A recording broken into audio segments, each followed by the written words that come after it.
Okay, it's on. Okay, hello everyone. My name is Travis Norville. I'm an American Baptist pastor in Minneapolis, Minnesota. And here it is. It's Monday before Ash Wednesday. Maybe you call it Lundi Gras. Maybe it's Mardi Gras Day. It's Shrove Tuesday. It's Fat Tuesday. Or heaven forbid, it's Wednesday. It's Ash Wednesday.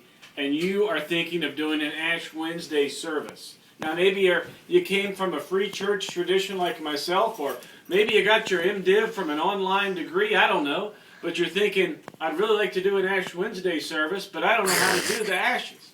Now, you don't want to be the person that goes around and gets the newspaper and burns it and puts it on people's foreheads. So right now, I'm going to show you how to do it. This is what you're going to need. You're going to need 2 coffee cans. Actually, you just need 1 coffee cans. Yes, churches are one of the few institutions that still provide a place for places that sell cheap, pre-ground coffee, already made, right? So you're going to have a coffee can. You're going to have a sifter. Where's the sifter? A sifter, trust me, your church kitchen will have a sifter. Get a sifter, get a plate. Churches have all kinds of plates.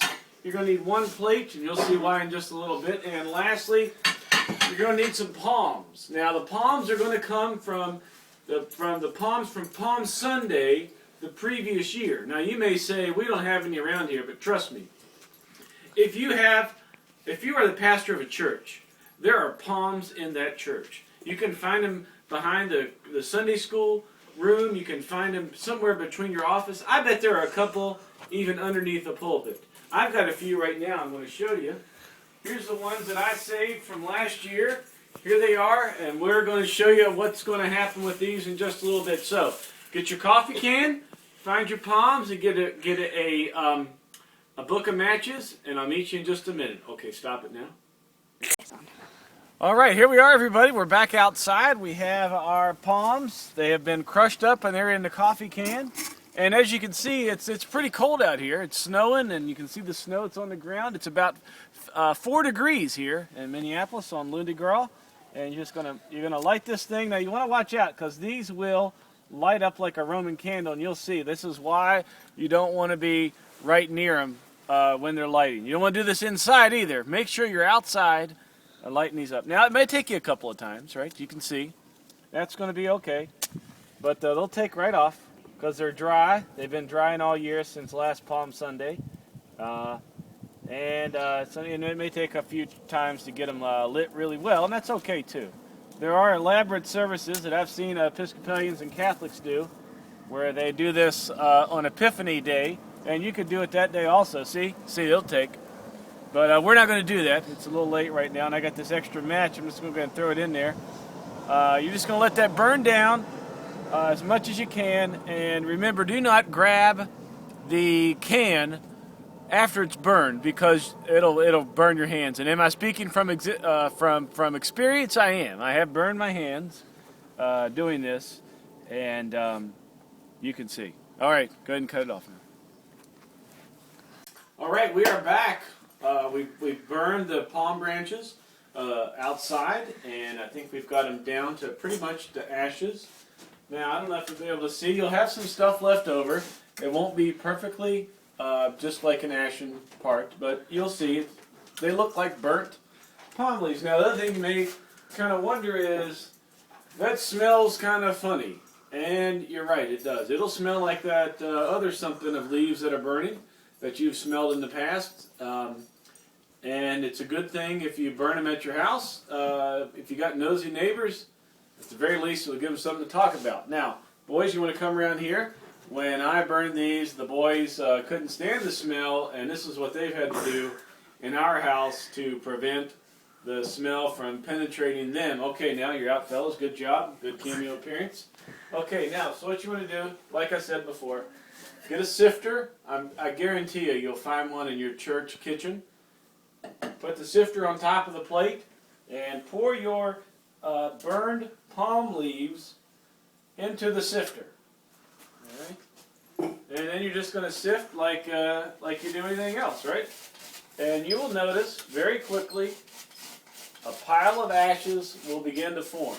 Now, you have 2 choices here. A, you can just leave ashes as they are, which is perfectly fine. Or you can try to sift them again if you want a perfectly fine ashen residue. Now it's just your choice, it's your preference. I kind of like to leave them like this. I know others like to wait till they are more of a fine nature. Now, a couple of things you want to do. There are options where you can put a drop or two of oil onto the ashes and then put them onto people's foreheads, but I have never been that talented to do that. And you want to also think about this. Now, you've got the ashes and the service is about to come. What are you going to do? Whatever you do, do not have the first time you put ashes on somebody be that service on Ash Wednesday. So if you got kids, ask them to come into the room. If you've got a spouse or a partner or significant other, ask them to come into the room, or just go to your neighbors. You will be surprised at how easy people will come over and do this. So boys, please take the mask off. All right? But it smells. Okay, that's fine. Just lift your forehead up. Just lift your thing up so I can do it. So all you're going to do, you're going to get your thumb, act like you're hitching for a ride, dip it in really good. Make sure you got a little bit of ashen residue. It'll take some doing. Don't think that this is going to be the first time you do it, it's going to work perfectly. All right, now I'm going to ask you to lift your hair up, right? Lift your hair up, and then you're just going to try to make an ash. Just don't expect this magnificent ashen cross to appear. It'll take about 4 or 5 times before it gets. So go ahead and do it again on that. Kid don't care. He's fine with it. He thinks he thinks this is great. So we'll do it one more time. Then we'll try it on the other one, okay? Put your hair out, please. You want to aim, right. Make sure you get it right on the forehead, right? You want to do a hard one going down, and a likewise going across. You want to show that one for the public so they can see what it's supposed to look like, all right? That's why some people do the little bit of oil in there to make it go just a little bit better. Now, finally, you want to think about the words you're going to say. Make sure if you've got a prayer book or an order, some kind of book of order, some kind of resource that tells you what to say. For God's sake, don't go up there and put this on your thumb for the first time and then as you're putting it on somebody's head, think about what you're going to say. It's just going to be terrible. Make sure you got good, solid, foundational words to say. And also, make sure you practice on somebody, because the last thing you want to do is to have somebody come up and basically all you do is dribble ashes and it runs down their nose. It's just going to make for a terrible thing. Now, let's just review this real quick. If, by chance, you cannot find you cannot find palm leaves in your church, what are you going to do? Well, there's 2 things you can do. One, if I were you, I would, where's the phone book at? Did you guys find it? I think my assistant's getting it. Yep. Oh, okay. Churches. There's 3 things that churches keep alive. Phone books, Rolodexes, and 3-hole punches. Find a Yellow Pages, all right? Go to Yellow Pages, look up churches, and find your local Episcopal church. You would be surprised at how many there are, probably, for one thing, and also how friendly they will be when you call up and say, I'm a Baptist, I'm someone from a free church tradition, and I need some ashes for Ash Wednesday. Not only will they give them to you, they will give them to you with a smile. It'll be fantastic. Or, if that doesn't work, go to your local church supply house. I'll have a picture of this up later.